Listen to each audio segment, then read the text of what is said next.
Good evening दोस्तों। फिर से एक बार स्वागत है देव क्रिस्टल क्लियर एकेडमी में। आज हम ज्योग्राफी में टर्मिनोलॉजी पढ़ा रहे थे। कल जो पढ़ाया था उसके आगे आज हम चर्चा करेंगे।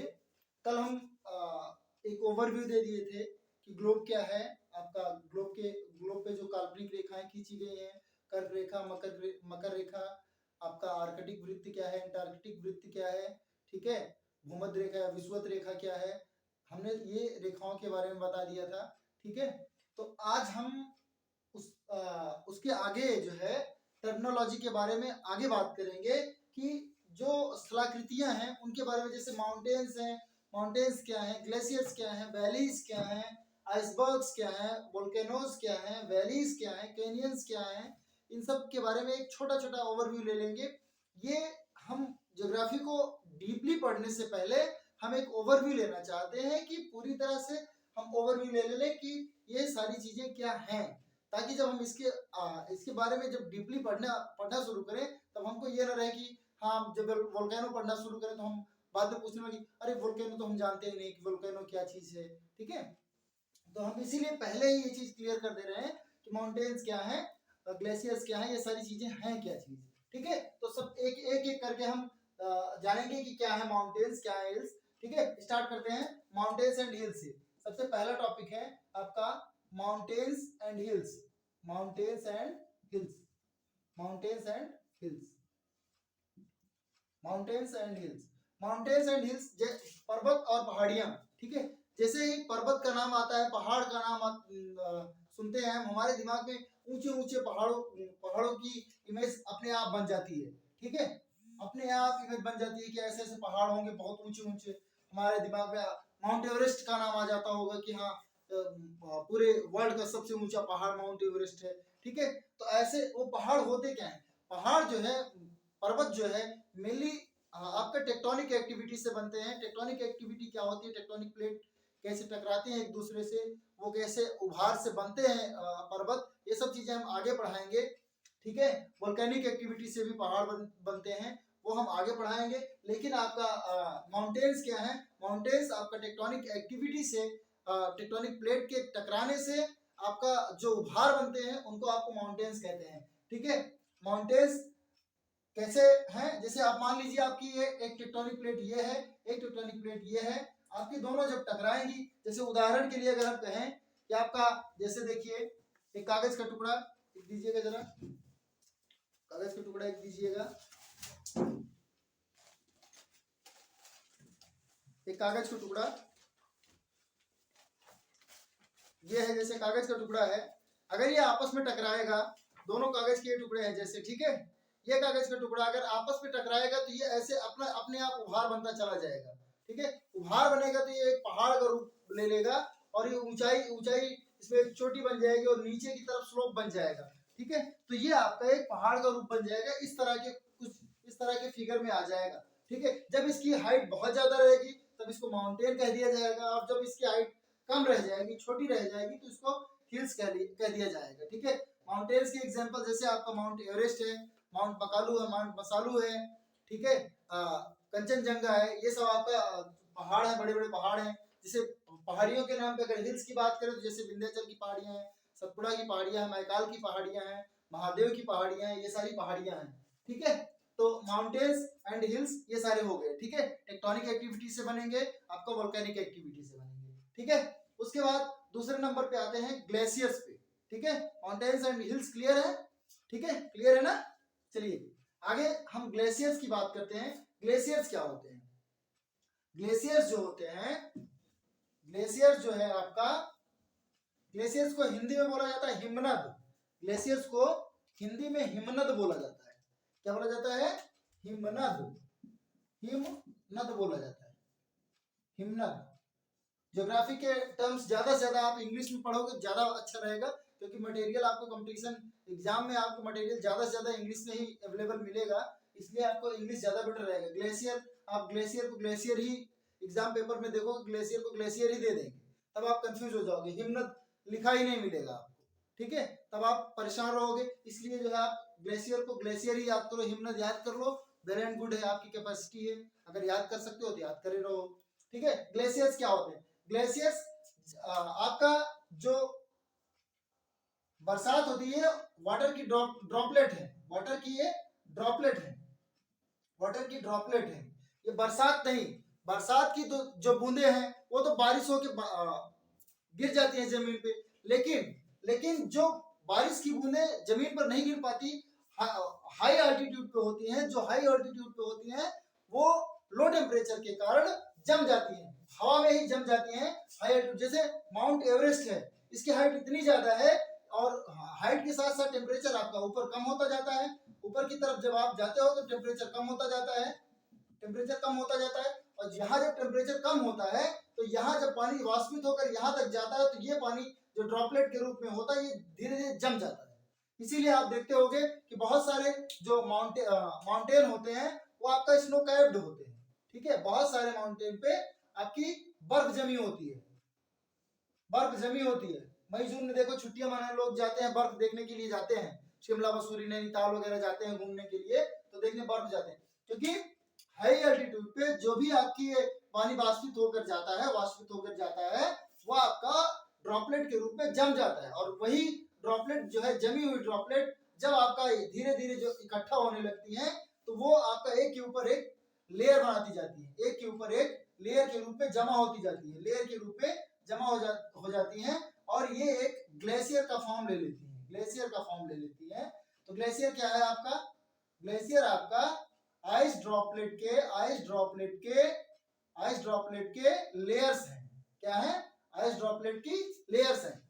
और आप जान लीजिए ये आपकी, जैसे ये आप गांव में बर्फ देखते हो, घर पे अपने देखते हो बर्फ जो जमाई जाती है फ्रीज में, उस तरह की बर्फ नहीं है, वो बर्फ बहुत ठोस होती है। ये वाली ग्लेशियर की जो बर्फ होती है वो एकदम ठोस नहीं होती है, वो आपकी बहुत सॉफ्ट होती है। उससे देखो आप जाते हैं टीवी वगैरह में देखा होगा आप लोगों ने, ऐसे मुट्ठी में लेके उसको फेंक देते हैं, छितरा जाती है पूरी, ठीक है। तो उसमें स्पेस होता है क्योंकि ड्रॉपलेट ड्रॉपलेट इकट्ठा हुई होती है, उनके बीच में स्पेस होता है, ऐसे ऐसे होती है, ठीक है, ऐसे ऐसे उनके बीच में अच्छा खासा स्पेस होता है, ठीक है। उनके बीच में उनके उनके मॉलिक्यूल्स ऐसे होते हैं, ये ऐसे, ठीक है। तो उनके बीच में स्पेस होता है, तो वो आसानी से जो है आप जब हाथ लगा के निकालना चाहोगे तो आसानी से हाथ में आ जाएगी और मार दोगे आप छितरा जाएगी पूरी, ठीक है। तो वो पूरी तरह से जमी नहीं होती, पूरी तरह से एक दूसरे से सेट नहीं होती, पूरी जमी नहीं होती है, ठीक है। तो ग्लेशियर्स जो होते हैं उसकी जो बर्फ होती है वो आपकी पूरी तरह से जमी नहीं होती है, लेकिन लेकिन ध्यान दीजिए जो ग्लेशियर्स होते हैं उसमें जो बर्फ होती है वो आपकी ड्रॉपलेट्स की ही फॉर्म में रहेगी हमेशा, ठीक है। आप अगर देखोगे ग्लेशियर जो नीचे की तरफ रहेगा, नीचे की तरफ इसमें जो जमीन के टच में रहेगी, जहां ग्लेशियर का निचला भाग जो रहेगा, इसको ग्लेशियर का जो बेड जिसको बोला जाता है, ग्लेशियर बेड जो रहेगा, ये चूंकि जमीन के टच में रहेगा, जो पृथ्वी के टच में रहेगा, ये आपका भाग गर्म रहेगा और यहाँ की बर्फ आपकी पिघलती हुई दिखेगी, ठीक है। और यही कारण है कि ये ग्लेशियर्स जो होते हैं यहाँ पे आपका जॉर्ड का भी निर्माण कर देते हैं, कभी कभी जॉर्ड का निर्माण कर देते हैं, जॉर्ड का निर्माण कर देते हैं। जॉर्ड क्या चीज होती है? एक ग्लेशियर जब जॉर्ड का निर्माण कर देते हैं, ये ग्लेशियर्स आपका पिघल के टूट के आपका आगे जब खिसक जाते हैं तो यहाँ गड्ढे बना देते हैं और गड्ढे में फिर पानी जब भर जाता है तो वो जॉर्ड बन जाता है, ठीक है। ग्लेशियर के बाद आगे चलते हैं हम आइसबर्ग पे। आइसबर्ग क्या है? आइसबर्ग कुछ नहीं है, आइसबर्ग इसी ग्लेशियर का एक टूटा हुआ टुकड़ा है जो रिवर या आपका ओशियन में या सी में आपका अलग स्वतंत्र रूप से तैरता रहता है। कैसे? देखिए बता रहे हैं।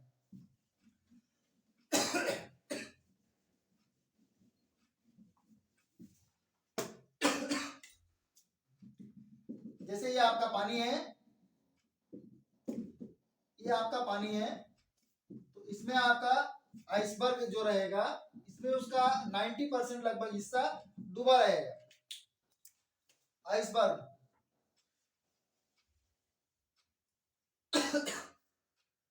ये आपका आइसबर्ग है,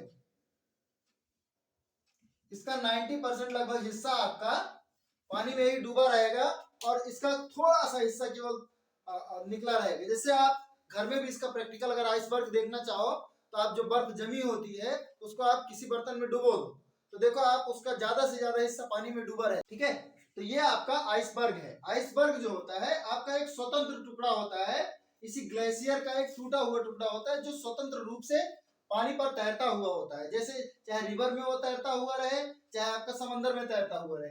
आपको अगर हम अभी डिजिटल बोर्ड जैसे रहता तो उसमें हम आपको फिगर भी दिखाते हैं इसका खूब बढ़िया सा कि कैसे तैरता हुआ रहता है। और हम इसका एग्जाम्पल के तौर पे हम आपको बता रहे हैं कि आप घर में देखना चाहो कि आइसबर्ग किसको कहते हैं, तो बर्फ का एक टुकड़ा आप बाल्टी में पानी भर के उसमें एक बर्फ का टुकड़ा डाल दीजिए तो उसमें देखिएगा आप वो तैरता रहेगा, उसका 90% हिस्सा डूबा रहेगा लगभग, और थोड़ा सा टुकड़ा इसका बाहर आपका निकला रहेगा। ठीक है, यही आपका जो है आइसबर्ग की तरह रहेगा ये। ठीक है ना। आइसबर्ग के बाद हम बात करेंगे वोल्केनो की।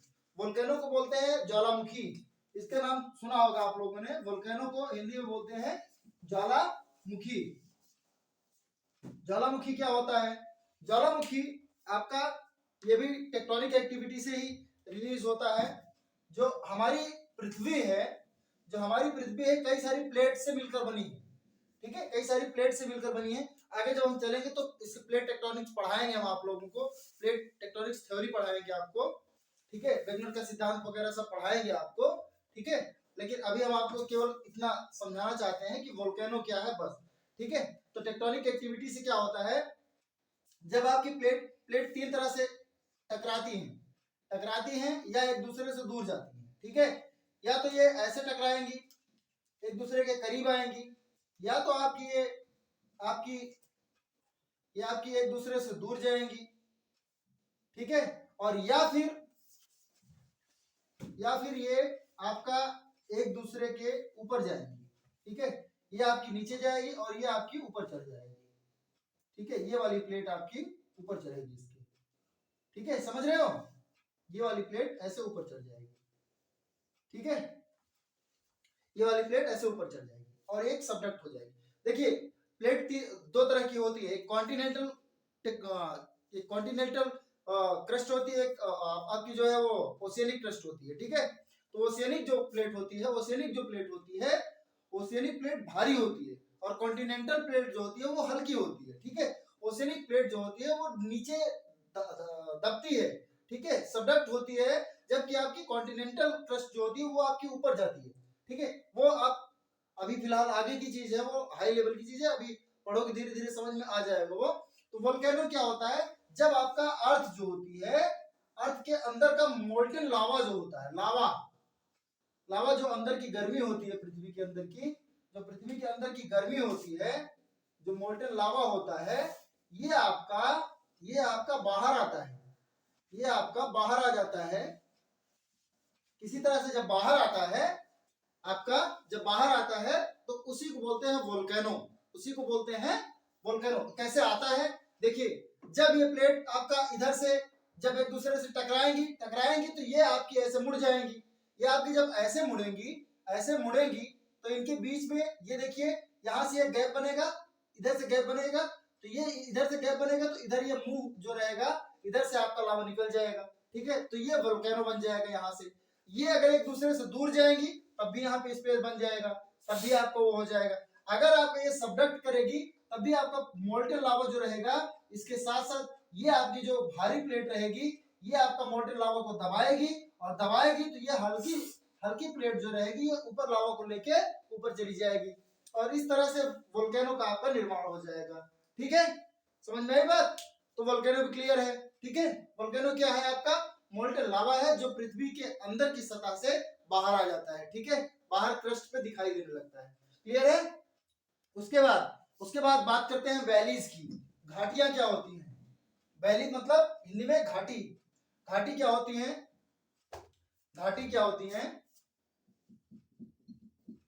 घाटी आप देखिए, हमने बताया है पर्वत।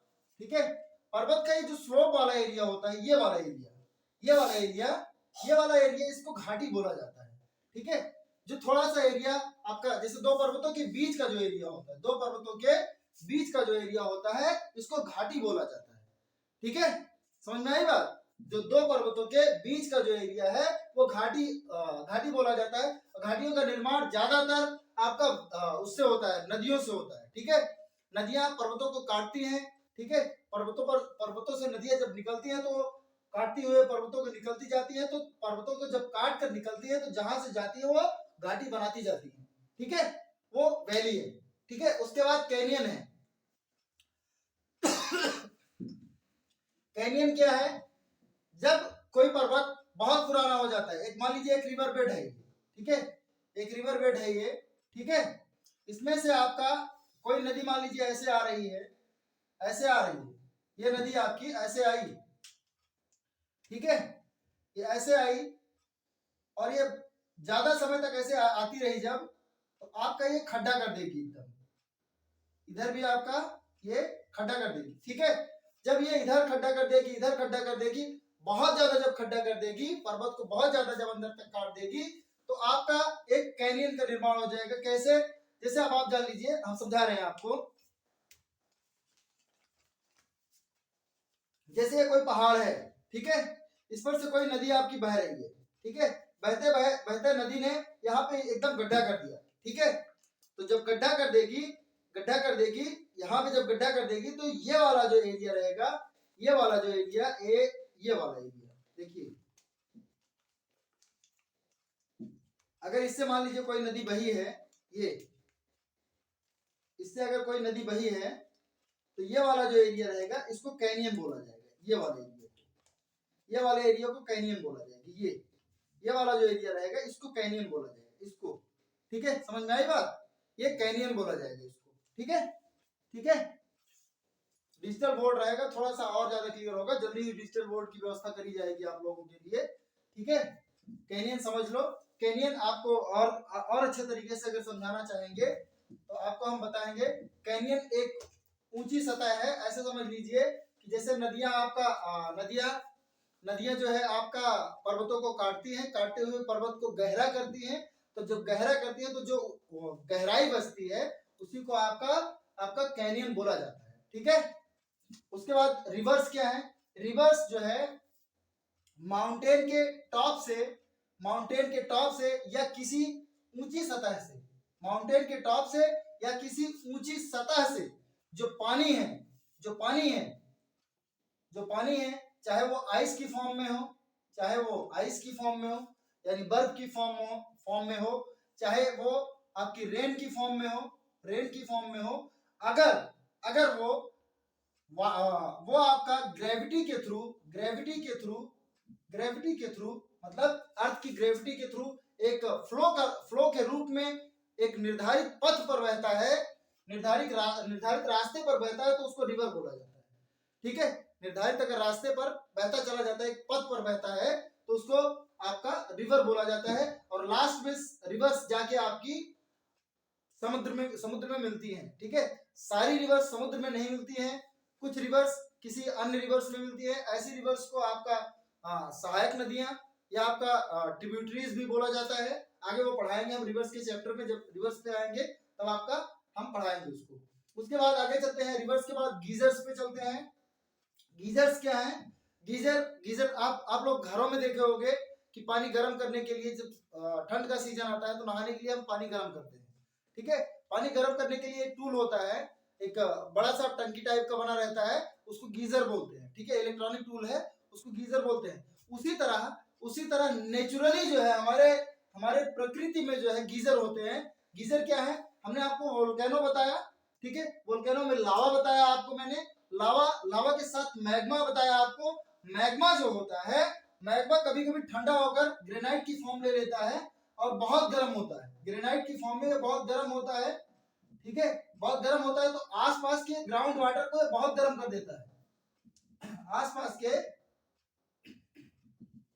ग्राउंड वाटर को बहुत गर्म कर देता है। और बहुत गर्म वाटर आप जानते हो कि अगर जो गर्म पानी होता है, बहुत गर्म पानी होता है, जो बॉइल्ड वाटर होता है, वो भाप बनकर उड़ने लगता है, ठीक है। जब भाप बनकर उड़ने लगता है तो पानी, जानते हो आप, पानी जहां जगह पाता है वहां से निकलने लगता है, ठीक है। तो पानी अगर स्पेस पाके अगर पृथ्वी की क्रस्ट पर आ जाता है, तो ये आपका पृथ्वी की क्रस्ट पर आ जाता है, तो गर्म पानी पृथ्वी की क्रस्ट पर आ जाता है, तो उसी को गीजर बोलते हैं, ठीक है। जैसे आप लोग अगर कभी आपको कपिल धारा जाने का मौका मिले, वेस्ट बंगाल जाने का मौका मिले कपिल धारा, तो वहां पे आपको गर्म पानी का गीजर मिलेगा, ठीक है। आपको कभी मसूरी या आपको इधर जाने का मौका मिले, मनाली जाने का मौका मिले, तो उधर भी आपको बहुत सारे गीजर्स मिल जाएंगे जहाँ पे हॉट स्प्रिंग मिलेंगे। गरम गरम झरने मिलेंगे आपको, ठीक है। वो इन्हीं इन्हीं के कारण होते हैं, गीजर्स के कारण, मैग्मा के कारण जो ग्राउंड वाटर होता है वो गर्म हो जाता है, और गर्म वाटर जो है आपका आपका एक चैनल्स के माध्यम से अर्थ क्रस्ट पे आ जाता है, तो उसको गीजर्स बोला जाता है, ठीक है। गीजर्स के बाद आते हैं हम डिजर्ट्स पे। डिजर्ट्स माने रेगिस्तान, ठीक है। रेगिस्तान पे आते हैं। अगर हम रेगिस्तान, जैसे ही हमारे मन में रेगिस्तान की छवि आती है, वैसे ही हमारे मन में बालू बालू बालू के टीले दिखाई देने लगते हैं। हमारे मन में एक धूमिल सी इमेज आ जाती है, एक छवि आ जाती है कि हमारे चारों तरफ बालू ही बालू है, ठीक है। तो डिजर्ट केवल बालू का ही नहीं होता, डिजर्ट आपका ठंडे भी होते हैं, बर्फ के भी रेगिस्तान होते हैं। डिजर्ट जो है आपका केवल बालू का ही नहीं होता, डिजर्ट आपके बर्फ के भी होते हैं, ठीक है। जैसे आपका लद्दाख है, आपके भारत में ही लद्दाख वाला एरिया जो है वो आपका कोल्ड डिजर्ट है, ठीक है। बालू का नहीं है, बल्कि वो आपका बर्फ का डिजर्ट है, ठीक है। जैसे आपका राजस्थान में आपका किसका डिजर्ट है, वो आपका बालू का डिजर्ट है, ठीक है। किसका है, बालू का रेगिस्तान है, बालू का रेगिस्तान, ठीक है। लद्दाख में आपका क्या है, लद्दाख में आपका आइस का है, ठीक है, बर्फ का रेगिस्तान है, बर्फ का रेगिस्तान। रेगिस्तान का अर्थ क्या है, रेगिस्तान का अर्थ क्या है बताइए। रेगिस्तान का अर्थ है जहां पे आपका ह्यूमिडिटी एकदम लो, ठीक है। ह्यूमिडिटी मतलब बारिश एकदम लो, बारिश वहां पे एकदम ना के बराबर होती हो, ठीक है। लद्दाख वाले एरिया में या राजस्थान के आपके इस राजस्थान वाले एरिया में बारिश बहुत कम होती है, ठीक है, बारिश ना के बराबर होती है। और वहां पे आपको मान के चलिए कि जो है आपकी बारिश 10 से 15 सेंटीमीटर, 25 सेंटीमीटर, अधिकतम 25 सेंटीमीटर तक बारिश पाई जाती है। इसीलिए वहां पे आपका पेड़ पौधे बहुत ज्यादा नहीं पाए जाते हैं, कटीली झाड़ियां पाई जाती है, पत्तियां वहां पे कांटे के रूप में बन जाती हैं, ठीक है। तो वो आपका रेगिस्तान होता है, ठीक है, रेगिस्तान बन जाता है, ठीक है। बहुत सारे, जैसे सहारा मरुस्थल है, सहारा बहुत बड़ा मरुस्थल है, ठीक है। गोबी मरुस्थल है, ठीक है। अटाकामा मरुस्थल है। ये सारे मरुस्थल आपको आगे हम चलेंगे तो आगे पढ़ाएंगे, बहुत सारे मरुस्थल हैं जो, इन सबको हम डिटेल में पढ़ाएंगे जब आपका डिजर्ट वगैरह पढ़ाएंगे तब, ठीक है। उसके बाद डिजर्ट के बाद आते हैं सैंड ड्यून्स। सैंड ड्यून्स क्या है, ड्यून्स अब आप जान लीजिए। जैसे जब हम रेगिस्तान की बात करते हैं तो रेगिस्तान में आंधी तूफान भी आते हैं, रेगिस्तान में आंधी तूफान भी आते हैं। जब आंधी आती है या तूफान आते हैं तो आंधी अपने साथ बहुत सारी मिट्टी बहा कर ले जाती है, ठीक है, बहुत सारी मिट्टी बहा कर ले जाती है। तो ये जान लीजिए, जैसे आपकी बहुत सारी मिट्टी एक जगह से बहकर दूसरी जगह चली जाती है, एक जगह से बहकर दूसरी जगह चली जाती है, तो वहां पे आपका कुछ गड्ढा सा बना देती है, और दूसरी तरफ आपका स्लोप बना देती है। देखिए ये है जैसे मान लीजिए इधर से हवा आई, यहाँ की मिट्टी को उड़ा के यहाँ पे लाकर जमा कर दी, ठीक है। और इधर का एरिया आपका स्टीप स्लोप हो गया, यहाँ पे आपका एक तरफ स्लिप स्लोप हो गया कि एक तरफ जो है मिट्टी चढ़ती गई, नीचे की तरफ कटाव होता गया, ठीक है। हवा चलती गई, इधर से हवा गई, जैसे हवा चक्रवात के रूप में चली, चक्रवात चक्कर काटती हुई हवा होती है, जानते हो आप लोग, ठीक है। हाँ, मिट्टी उड़ कर गई और उसके बाद फिर मिट्टी आके नीचे गिर गई, तो मिट्टी यहाँ से उड़ी, फिर आकर इसी पे गिर गई, तो यहाँ टीला बन गया। तो ऐसे टीलों को, जिनका एक सिरा ऊंचा होता है और इधर स्लिपी फेस होता है, इसको बोलते हैं सैंड ड्यून्स, ठीक है। इस फेस को बोला जाता है स्लिप फेस। क्या बोला जाता है, स्लिप फेस, इसको बोला जाता है स्लिप फेस। और ये ड्यून्स जो होते हैं ये आपका रेगिस्तान में ही पाए जाते हैं, ठीक है, क्लियर है। ड्यून्स आपके कहां पाए जाएंगे, रेगिस्तान में। उसके बाद आगे आते हैं ओएसिस पे। ओएसिस क्या चीज है, रेगिस्तान में ही ओएसिस भी पाया जाता है। रेगिस्तान में ऐसा छोटा इलाका, ये जो गड्ढा वाला इलाका हमने बताया, जहां की मिट्टी उड़ गई, अगर यहाँ गलती से पानी भर गया, यहाँ पर गलती से पानी भर गया, रेगिस्तान में लाइफ जो है बहुत कम पाई जाती है, ह्यूमन बीइंग कम पाए जाते हैं भाई, पानी का साधन ज्यादा होता नहीं वहां पे, तो मनुष्य को या अन्य जीवों को पानी की सबसे ज्यादा आवश्यकता है, ठीक है। जब मनुष्य या अन्य जीव पानी नहीं पाएंगे तो वहां रुकेंगे नहीं। तो ऐसी जगह है जहां से आपकी मिट्टी बहुत ज्यादा हट जाती है, बालू आपकी जहां से बहुत ज्यादा हट जाती है, वहां पे अगर थोड़ी बहुत बारिश होती है तो पानी वहां पे भर जाता है। पानी वहां भर जाता है तो थोड़ी बहुत वहां पे हरियाली आ जाती है। हरियाली आ जाती है तो वहां पे थोड़े बहुत जीव जंतु पाए जाने लगते हैं। ऐसे इलाकों को ओएसिस कहा जाता है। ऐसे इलाकों को ओएसिस कहा जाता है। क्या कहा जाता है? ओएसिस। ठीक है। उसके बाद बात करते हैं प्लेटियो की। प्लेटियो का मतलब होता है पठार। क्या होता है? पठार। पठार जो है आपका, पठार पठार आपका पठार जो है आपका एक समतल भूमि है लेकिन ऊंचाई पर स्थित। समतल भूमि है लेकिन ऊंचाई पर स्थित। ऐसी ऐसी ऊंची भूमि जो समतल हो लेकिन ऊंचाई पर। ठीक है। जैसे जैसे आपकी आपके आपके खेत समतल है, मान लीजिए ये ऐसे है, नॉर्मल समतल ये है, तो पठार की जो भूमि रहेगी वो पता चलेगा इतनी ऊंची है, इतनी ऊंची। ठीक है। पता चलेगा ये 500 मीटर ऊंची है।